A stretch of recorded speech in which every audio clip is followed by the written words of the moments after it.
नमस्कार, स्वागत है आपका हॉर्नबिल टीवी भारत पर। आइए एक नजर डालते हैं अब तक की खबरों पर। उत्तर प्रदेश में होने वाले उपचुनाव को लेकर राज्य मंत्री ने कार्यकर्ताओं के साथ एक महत्वपूर्ण बैठक की है। इस बैठक में मंत्री ने कुंदरकी विधानसभा क्षेत्र में पार्टी के कार्यक्रम में भी भाग लिया। समाजवादी पार्टी के प्रत्याशी पर आरोप लगाते हुए मंत्री ने समाजवादी पार्टी नेताओं पर गंभीर आरोप भी लगाए। सतीश चंद्र शर्मा ने बयान देते हुए यह कहा कि सपा नेताओं के खिलाफ कई गंभीर आरोप हैं जिनकी जांच होनी चाहिए। यह बैठक थाना मुंडा पांडे क्षेत्र में आयोजित की गई, जहां मंत्री और पार्टी कार्यकर्ताओं ने आगामी उपचुनाव के लिए रणनीतियों पर चर्चा की।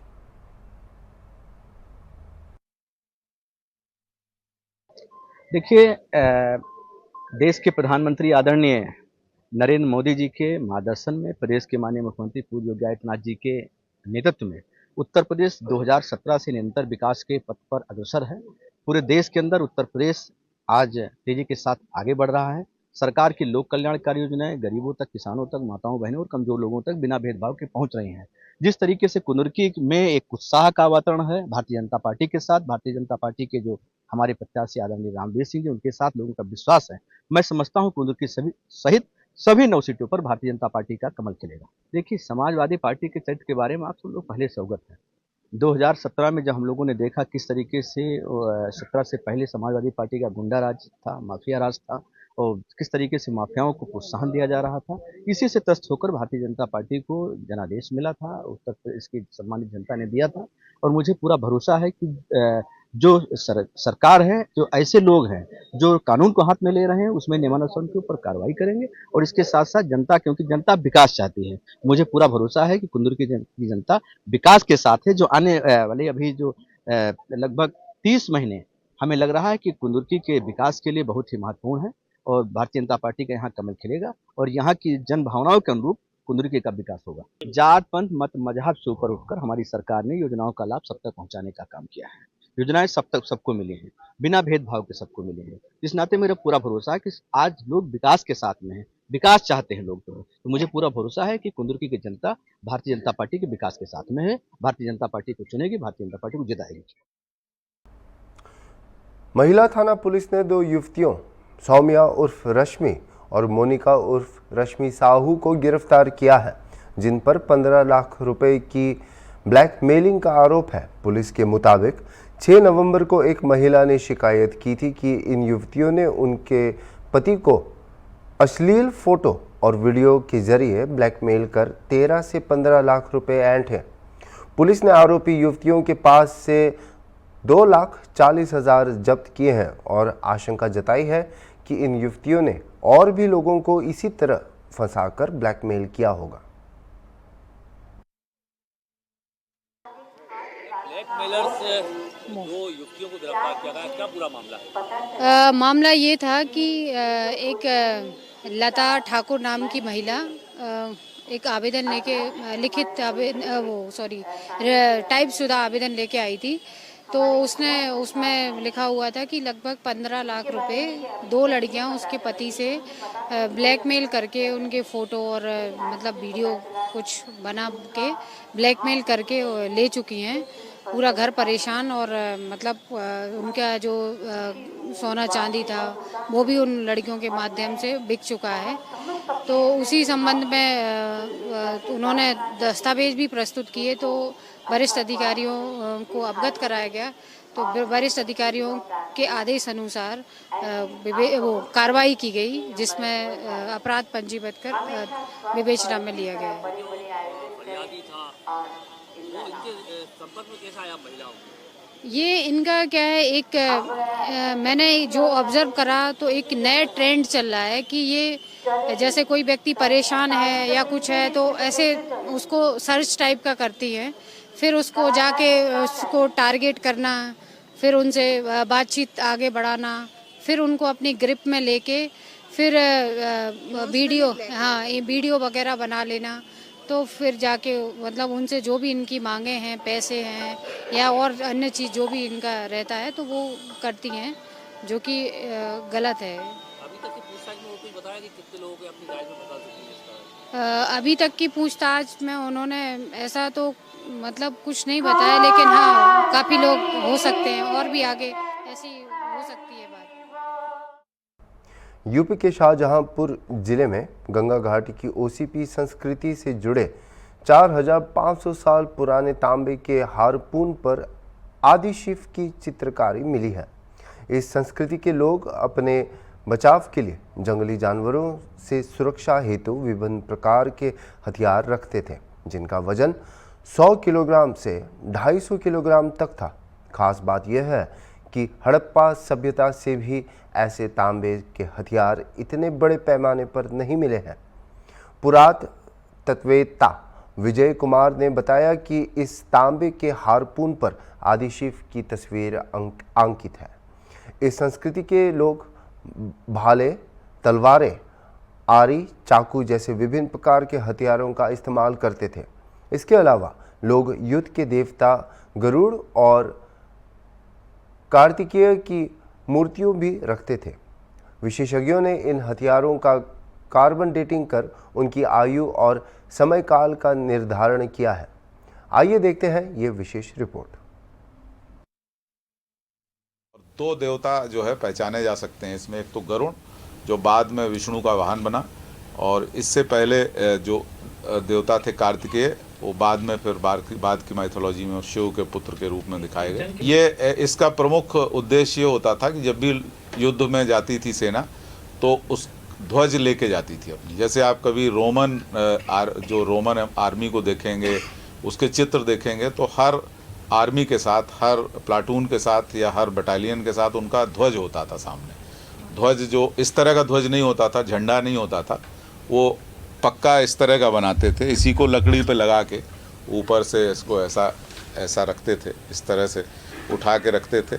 तो उससे उनका आत्मबल अपना बढ़ाने के लिए और शत्रु का आत्मबल कम करने के लिए इसको ले जाने का ये उद्देश्य होता था कि हमारे जो सैनिक हैं वो गरुड़ की तरह आक्रामक हों, उतने वीर हों। क्योंकि गरुड़ जो है आप 1 किलोमीटर ऊपर उड़ता है और वहाँ से डाइव लगा के वो सांप को पकड़ लेता। कितना भी जहरीला सांप हो, लेकिन उसको गरुड़ पकड़ के मार के खा जाता है। इसको ये शहजाद राय संस्थान के हैं और वहीं पे इसको डिस्प्ले किया जाएगा म्यूज़ियम के रूप में। इसका जो आज की जो प्रेस कॉन्फ्रेंस थी उसको दिखाने का ये उद्देश्य था कि ये इसका हथियार किस लिए प्रयोग किए जाते थे, उनके क्या देवी देवताओं थे, और उन देवी देवताओं के आज के धार्मिक जो परिवेश है उससे हम कैसे कनेक्ट कर सकते हैं। तो ये इसका प्रमाण है कि हम लोग जो प्राचीन धर्म था वो आज के धर्म से मिलता जुलता था। उसी का विकसित रूप अब जो है आजकल हम देख रहे हैं, उसके इवॉल्व्ड रूप देख रहे हैं, उसके उद विकास जिसको कहते हैं। तो यही इस आज के प्रेस कॉन्फ्रेंस का उद्देश्य था कि हम अपनी प्राचीन धरोहर को कैसे कनेक्ट कर सकते हैं और कैसे निरंतरता है भारतीय संस्कृति में, कैसे जो है उस समय कबीलाई संस्कृति थी जब सारा कबीला एक होता था, पूरा सशस्त्र होता था और मिल के लड़ाई करता था, और बहुत सारे जो गांव होते थे, जब सारे गांव मिल जाते होंगे तो एक बड़ी सेना बनते होंगे। यही कारण है कि उत्तरी भारत में हड़प्पा का विस्तार नहीं हो पाया। हड़प्पा संस्कृति का विस्तार जो है यमुना के किनारे तक रहा, या वो मेरठ, सहारनपुर और मुजफ्फरनगर वाले इलाके में रहा। इसके आगे नहीं हो पाया विस्तार। तो निश्चित रूप से जब इस प्रकार के योद्धा मौजूद थे तो उनका विस्तार होना थोड़ा कठिन था। भारत में पहली बार 4500 वर्ष पुराने तांबे के हारपून पे प्रोटो शिवा की मुखाकृति पाई गई है। उसके बारे में ये प्रेस कॉन्फ्रेंस की जा रही है। इसमें जो आप ये हारपून देख रहे हैं, ये हारपून है, इस पर छोटा सा चेहरा बना हुआ है इसके हत्थे पे। तो ये उससे मिलता जुलता है। आपने हड़प्पा काल की जो एक सील है, आदिशिव की सील है, उसी से मिलता जुलता चेहरा है। इसमें सींग बने हुए हैं। पहले देवताओं को शक्तिशाली दिखाने के लिए सींग बनाए जाते थे, तो ये उसी से मिलता जुलता ये है। तो इस तरह की बहुत सारे हारपून मिले हैं पूरे भारत में। अभी तक 5-6 जगह से रिपोर्टेड हैं। इसको अभी मैं दिखाऊंगा, इसके बाद स्लाइड शो के बाद वो डिटेल उसका मैं दूंगा। ये जो एक और मैं हारपून दिखा रहा हूँ आपको, ये बहुत बड़ा हारपून है। इसको बहुत बड़े जानवर को मारने के लिए प्रयोग किया जाता होगा। इसका आप साइज़ देख सकते हैं कि मतलब ये अगर ये किसी मनुष्य के तो 2 बार आर पार हो जाए, ये इतना बड़ा हारपून है। और इसमें कम से कम 10 किलो का इसमें शैफ्ट लगाते रहे होंगे, और जो भी इस हारपून को लेके चलते थे या जो इसका प्रयोग करते थे वो शरीर से बड़े बलिष्ठ रहे होंगे। उसमें से बहुत सारे लोग काफ़ी बलिष्ठ रहे होंगे। हम लोगों ने इसकी स्टैटिस्टिकल एनालिसिस की है, जितने भी हथियार पाए गए हैं निगोही से, तो उससे ये देख के पता चलता है कि 30% लोगों की जो उनकी साइज़ जो होती थी, उनका वजन होता था, वो बहुत ज़्यादा होता था। वो भारी हारपून लेके चलते थे। तो उनमें से एक भारी हारपून का एक उदाहरण ये है। तो जो अन्य बातें जो इस संबंध में मुझे बतानी है कि ये आदि शिव की मुखाकृति वाला हारपून OCP कल्चर से संबंधित है, ओकर कलर पॉटरी कल्चर। ये गंगा घाटी की संस्कृति है और इसका विस्तार पंजाब में जालंधर से लेके अयोध्या तक था, और उत्तर से दक्षिण में ये हिमालय और विंध्य की पर्वतमालाएं हैं, उनके बीच में स्थित जो गंगा का मैदान था, और अरावली का जो उत्तरी भाग है और राजस्थान का जो उत्तरी भाग है, ये इस क्षेत्र में पाई जाती थी। OCP संस्कृति का जो कालखंड है वो 5000 ईसा पूर्व से लेके 1700 ईसा पूर्व तक है। और इस जो मैच्योर हड़प्पा, जिसको हम लोग हड़प्पा संस्कृति का बहुत नाम लेते हैं, उससे ये पहले से थी और उसके बाद तक रही। करीब 300 वर्ष बाद तक, हड़प्पा संस्कृति के ख़त्म होने के 300 वर्ष बाद तक ये बनी रही।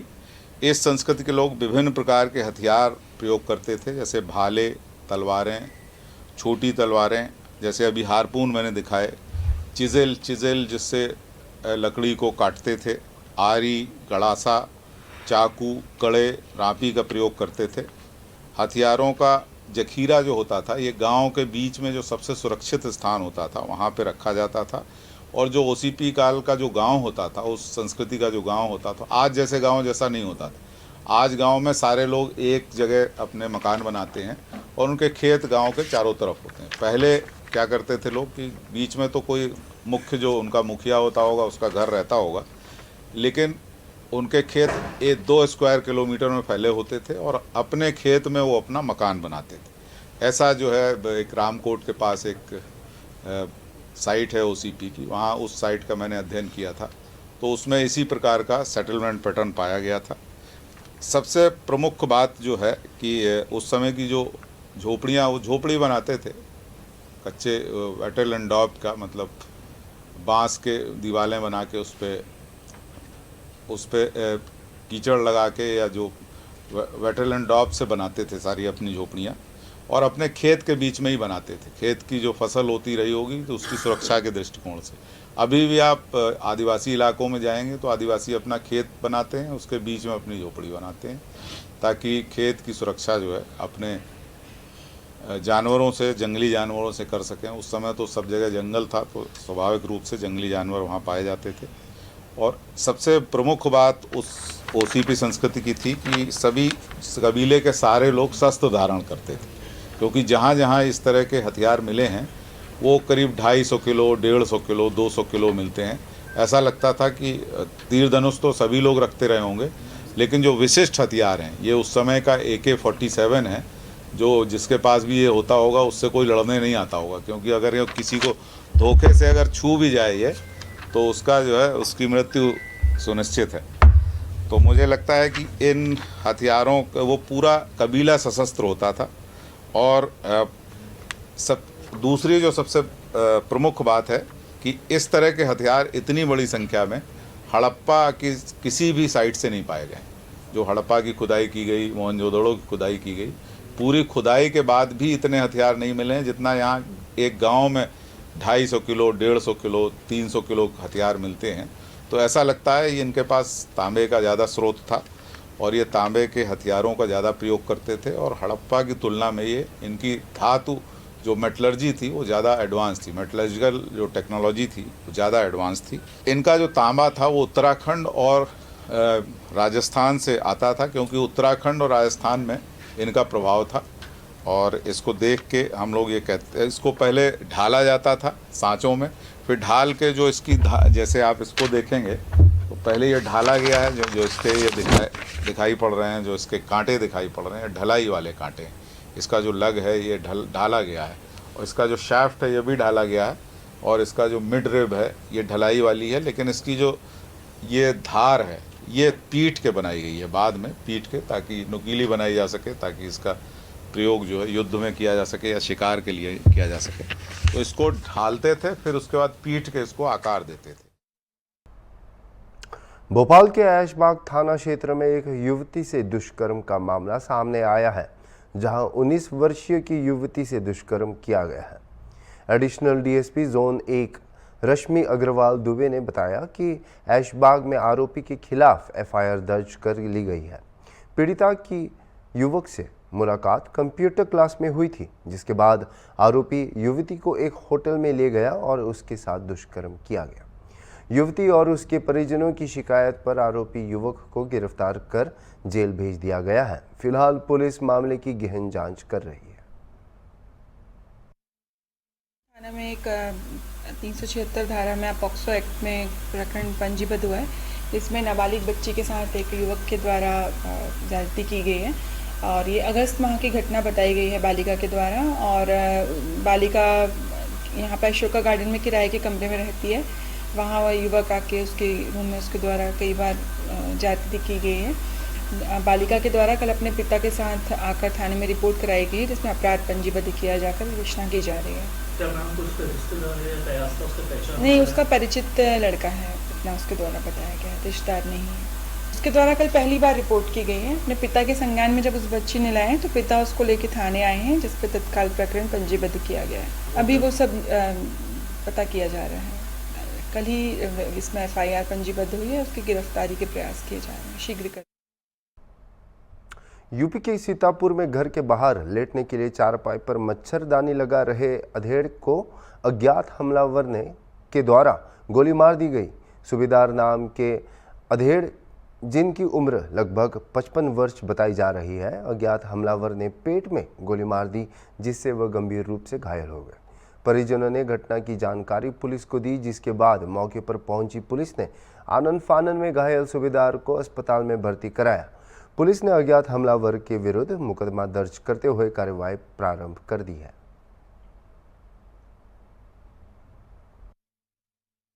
कहाँ पर की बात है? चला न चला। कहाँ पर की बात है? गौरा नहीं, गौरा पर की कहाँ पर गिरना?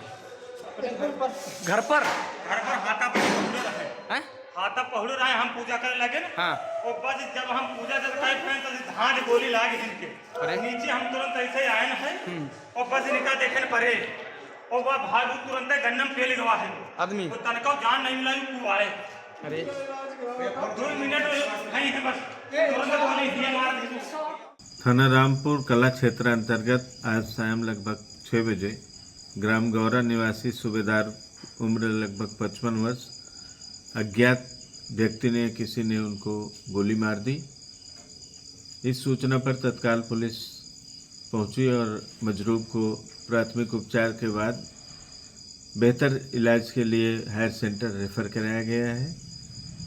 अज्ञात अभियुक्त के विरुद्ध अभियोग पंजीकृत करके स्वाट सर्विलांस की टीम, थाना प्रभारी की टीम, क्षेत्राधिकारी के नेतृत्व में गठन करके शीघ्र ही अज्ञात अभियुक्त की गिरफ्तारी की जाएगी। अभी के लिए इतना ही, और खबरों के लिए आप देखते रहिए हॉर्नबिल टीवी।